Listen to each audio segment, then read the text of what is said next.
Genaro García Luna tuvo un nuevo revés. El narcopolicía, condenado en Estados Unidos a 38 años de prisión, perdió la demanda interpuesta por México por el desvío de casi 750 millones de dólares, unos 15,000 millones de pesos. Lo primero que tenemos que hacer es recordar que en el periodo de 2009 a 2018 se realizaron contratos en la Policía Federal, en el CISEN y en el organismo de prisiones, 30 contratos en total, por un total de 625,188,677 dólares de los Estados Unidos y 93,866,666.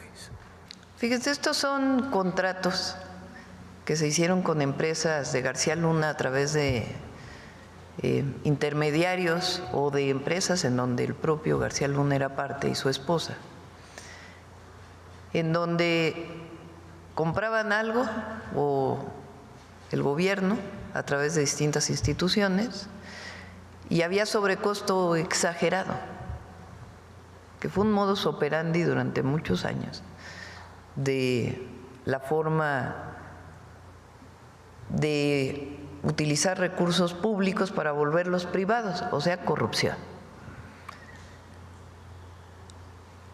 Lo relevante es que un tribunal aquí no reconoce esto y dice a la esposa de García Luna que puede retirar su dinero, que se descongelen las cuentas, que libremente puede utilizar ese recurso. La jueza Lisa Walsh, del condado de Miami-Dade, condenó al exsecretario de Seguridad Pública Federal y a su esposa Linda Cristina Pereira a pagar una multa global de 2,488 millones de dólares. Él deberá pagar 748 millones de dólares, ella 1,740. Se trata de 3 veces la cantidad de dinero de la demanda original, una victoria para el Estado mexicano. La sentencia de 748,8 millones de dólares que dicta la juez en Florida se refiere a 3 veces los 250 millones de dólares que fueron demandados por García Luna. Y los 1,740 millones de dólares que le impuso como sentencia a Linda Cristina Pereira se refiere a los 580 millones que la UIF presentó en la demanda contra ella. Es un resultado muy importante porque es un reconocimiento de que en efecto había un modus operandi de esta persona con funcionarios del gobierno de Calderón y de Peña Nieto para utilizar recursos públicos para beneficio privado. Entonces es muy importante este resultado. Linda Cristina Pereira se manejaba con bajo perfil, acompañaba a su esposo a cenas, a reuniones, premiaciones. Pocas declaraciones a la prensa, sin embargo, y quizá como parte de su rol, era pieza clave en el esquema de triangulación y lavado de dinero. Una trama de corrupción forjada desde el poder que inició durante el sexenio de Vicente Fox, que se consolidó con Felipe Calderón y que les redituó millonarias ganancias durante el gobierno de Enrique Peña Nieto, con decenas de contratos. Una red de corrupción que entre 2009 y 2018 permitió a las empresas del matrimonio acceder a una cascada de contratos para sus empresas, Numbac Technologies, Nice System y GLAC. Casi 30 contratos, lo mismo con la Secretaría de Seguridad Pública, con el sistema de prisiones, el desaparecido CISEN e incluso con el PAN. Contratos a sobreprecio, contratos sin licitaciones, contratos a modo. Como los que Numbac obtuvo entre 2011 y 2017, ya cuando García Luna vivía holgadamente en Florida y que le representaron más de 400 millones de dólares. El esquema de triangulación era relativamente sencillo, o al menos así pensaba García Luna. Instituciones como la Secretaría de Seguridad Pública requerían algún bien o servicio, se lo adjudicaban de manera directa a sus empresas, las cuales enviaban los recursos a paraísos fiscales en el Caribe y de ahí a Florida, donde sus socios, la familia Weinberg, los inyectaba al circuito de inversiones inmobiliarias. Sin embargo, las investigaciones del gobierno mexicano y la detención de Jonathan Alexis Weinberg el año pasado en España complicaron el panorama. Numba, la joya de la corona, fue constituida en Panamá en 2005, cuando García Luna era pieza clave en el sexenio de Vicente Fox y se alistaba para ser nombrado secretario de Seguridad Pública por Felipe Calderón. Esta empresa era presidida por Nathan Wanzer, un empresario muy cercano a la familia Weinberg, los principales socios de García Luna. Tan cercanos como que ellos fueron quienes facilitaron a García Luna una casa para establecerse en Florida, una mansión ubicada en la exclusiva zona de Golden Beach, valuada en tan solo $3.3 millones. Entre los contratos adjudicados a las empresas de García Luna destaca, por ejemplo, 1. Para la adquisición y puesta en servicio de un sistema de seguridad perimetral externa para los ceferezos del Altiplano Occidente, Oriente y Norte. Fechado en 2016, este contrato fue asignado a Numba, que se embolsó $88 millones. Con el entonces Centro de Inteligencia y Seguridad Nacional CISEN, las empresas de García Luna firmaron al menos 9 contratos, que entre 2013 y 2015 le representaron ingresos por más de $220 millones. El más costoso es uno por el concepto de adquisición y configuración de comunicación, que sin mayor detalle tuvo un costo de $170 millones. Este otro, con el órgano administrativo desconcentrado de prevención y reinserción social, que en 2015 pagó a Numba $42 millones para la adquisición de equipamiento técnico integral para seguridad. En la mañanera del pueblo, el titular de la Unidad de Inteligencia Financiera, Pablo Gómez, abundó sobre la segunda sentencia que en las próximas semanas se emitirá en el proceso civil contra las empresas relacionadas en la trama del superpolicía de Felipe Calderón. En relación con la próxima sentencia del Tribunal de Florida, se va a pronunciar en contra de las empresas que se utilizaron en la trama de García Luna. Son empresas que firmaban los contratos en dólares, los cobraban en dólares, los sacaban del país, los llevaban a Barbados, que es un paraíso, y también algún dinero lo llevaron a Israel. Y reveló que en el proceso en México se investiga qué parte del dinero desviado iba a campañas políticas. Una cosa también interesantísima. Parte de este dinero fue a dar a campañas políticas. Y eso lo vamos a demostrar. Pero eso no es en el juicio de Florida. Ese es en el juicio mexicano. En México, García Luna y sus cómplices son investigados por 10 contratos ilícitos por un monto de $5,112 millones que fueron sustraídos a través de diversas triangulaciones criminales a nivel internacional. La Fiscalía General de la República obtuvo de un juez de control 61 órdenes de aprehensión en contra de Genaro García Luna, su esposa, los Weinberg y varios de sus colaboradores más cercanos. Los delitos son peculado, operaciones con recursos de procedencia ilícita y delincuencia organizada. Estos procesos que están en curso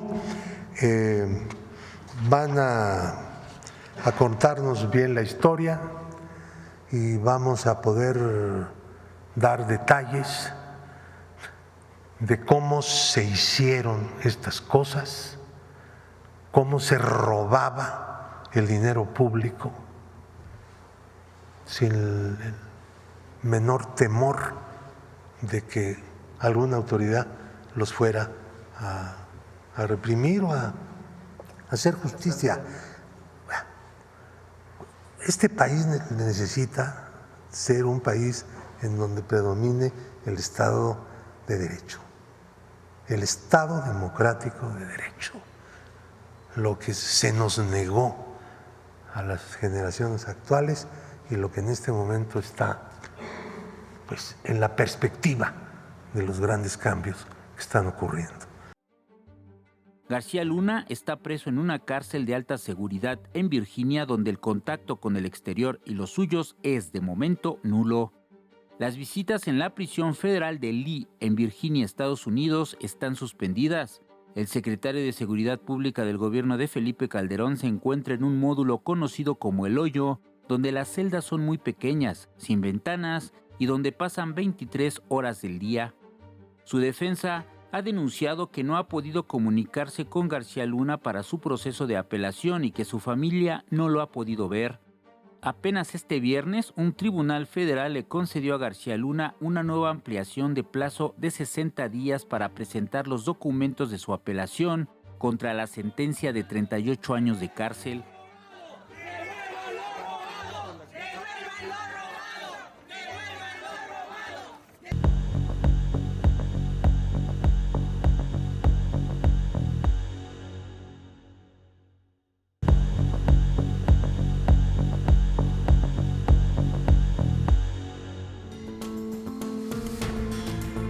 Las andanzas criminales de Genaro García Luna no se detienen ahí.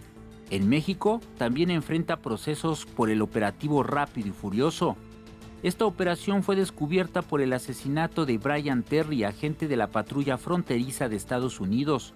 Los rifles del grupo armado que disparó contra los agentes estadounidenses ingresaron a México como parte de Rápido y Furioso.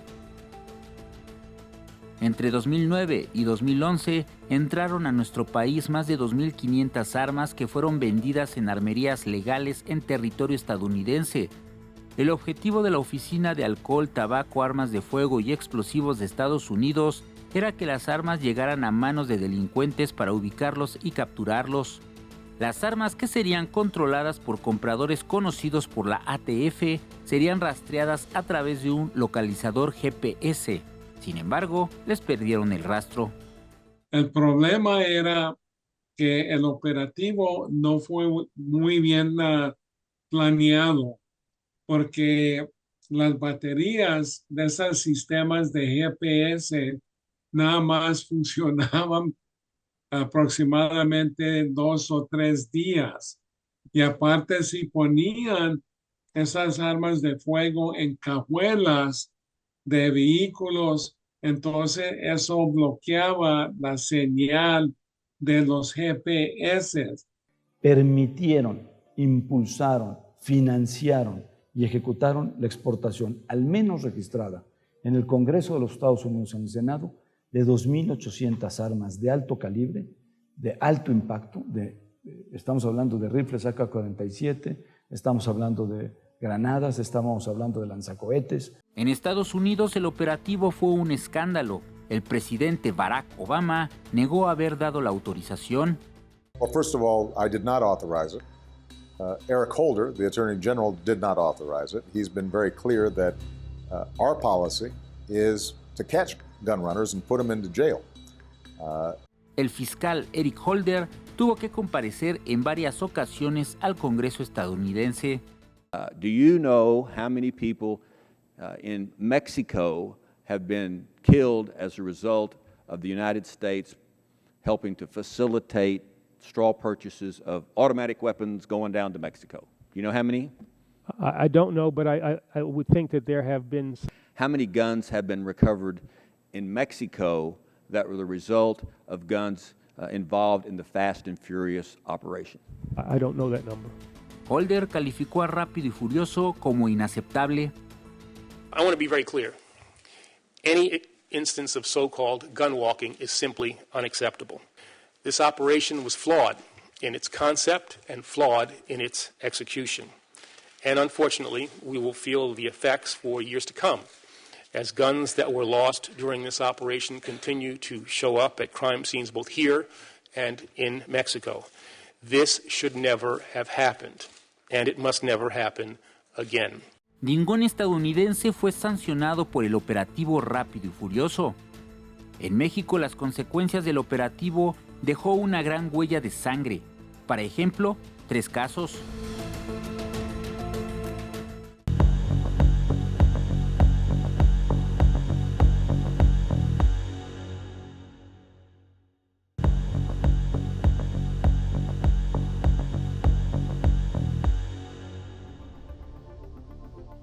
En febrero de 2011, un arma de asalto semiautomática se usó en el asesinato del agente norteamericano Jaime Zapata, ocurrido en una carretera de San Luis Potosí a manos de los Zetas.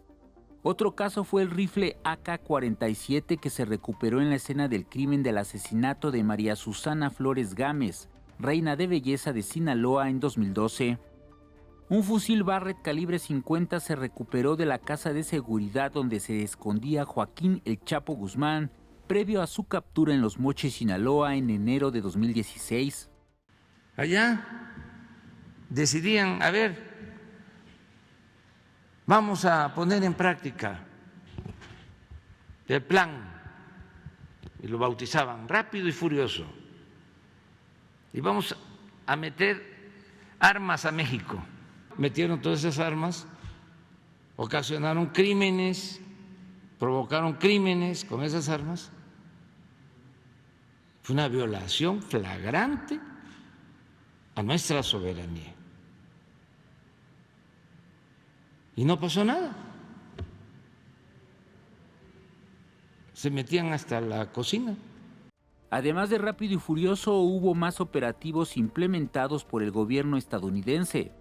Gun Runner se desarrolló entre 2005 y 2008. Se introdujeron cientos de fusiles R-15, armas cortas y granadas, además de fusiles Barrett calibre 50. Las armas pasaron por California, Nuevo México, Arizona y Texas. Entre 2006 y 2007, también en tiempos de Felipe Calderón, la Oficina de Alcohol, Tabaco, Armas de Fuego y Explosivos implementaron el operativo Receptor Abierto. Se compraron más de 500 armas por medio de intermediarios y nuevamente se perdieron en las manos de organizaciones criminales. Otras operaciones fueron Castaway y Too Hot to Handle. Las armas cruzaron la frontera entre México y Estados Unidos, en su mayoría por Nuevo México, Texas y Arizona. Las armas de estos operativos llegaron a varios carteles de la droga como los Zetas, Arellano Félix, Cártel del Golfo, Cártel de Juárez y en su mayoría al Cártel de Sinaloa, en esa época liderado por Joaquín El Chapo Guzmán e Ismael El Mayo Zambada. Genaro García Luna está acusado exactamente de haberle dado protección a información corrupta, mediante sobornos y demás, al Cártel de Sinaloa. Y si Rápido y Furioso, a quien benefició o a quien utilizó fue al Cártel de Sinaloa, pues está que ni mandó a hacer que García Luna está involucrado. En México, las investigaciones sobre el caso Rápido y Furioso estuvieron empantanadas. El gobierno de Felipe Calderón negó su participación. El gobierno de la República hace sus propias investigaciones también y ha reiterado desde un inicio que por supuesto que no teníamos conocimiento de los aspectos que se mencionan sobre la autorización presunta de trasiego de armas como parte de esa operación y que por supuesto que si hubiésemos tenido noticia al respecto lo hubiésemos impedido y hubiésemos reclamado al respecto. Durante una comparecencia en la Cámara de Diputados, el entonces secretario de Seguridad Pública, Genaro García Luna, fue interrogado. Que las autoridades norteamericanas continúen permitiendo también el ingreso de una serie de miles de armas de fuego aquí a nuestro país y que el secretario de Seguridad Pública Federal no se da cuenta de que se están internando estas armas, incluso de calibres superiores como son los calibres 50 o las conocidas Barrett. ¿En dónde estaba usted, señor secretario, cuando se fraguó ese operativo?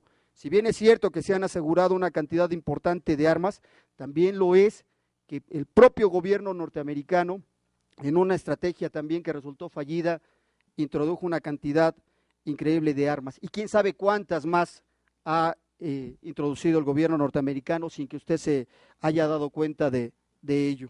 Esquivo, el superpolicía de Felipe Calderón, no respondió. En el sexenio de Enrique Peña Nieto se trató de dar carpetazo al asunto de Rápido y Furioso. Sin embargo, tras la llegada de la administración de Andrés Manuel López Obrador, la investigación del operativo siguió. La Fiscalía solicitó 7 órdenes de aprehensión, entre ellas para El Chapo Guzmán, Genaro García Luna, Luis Cárdenas Palomino y Facundo Rosas. La Fiscalía entrevista a varios personajes muy importantes del sexenio de Felipe Calderón. Para empezar, porque ahí ocurrió el Rápido y Furioso, para empezar entrevistan al expresidente. Y él acude y es interrogado sin que sea una comparecencia, vamos a decir, legal o con miras a una detención penal. No. Es un recabar información de la gente que se supone más informada. A ver, ¿para qué nos andamos preguntando tantas cosas? ¿Por qué no se le pregunta? Bueno, si quiere él también, porque es libre de contestar, pero sería bueno saber si el expresidente Calderón sabía o no lo de la entrada de armas en el operativo de Rápido y Furioso. Nada más eso. ¿Y por qué lo permitió, si lo sabía?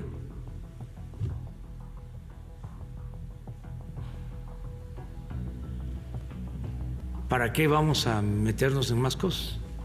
Con eso. Y ese es un expediente abierto. Calderón primero llega con un fraude electoral. En realidad es un presidente espurio.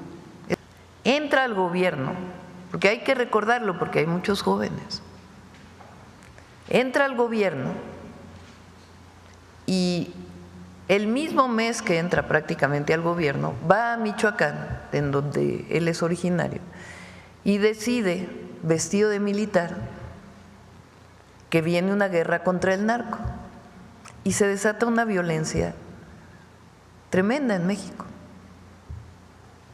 que todavía, aunque los opositores digan lo que sea, seguimos viviendo las consecuencias de aquella terrible decisión. Y resulta tiempo después que al que puso al frente de esa guerra, recuerden que guerra es permiso para matar. Cuando uno declara guerra en su propio país, quiere decir que no se cumplen las leyes normales, sino que se está en estado de excepción.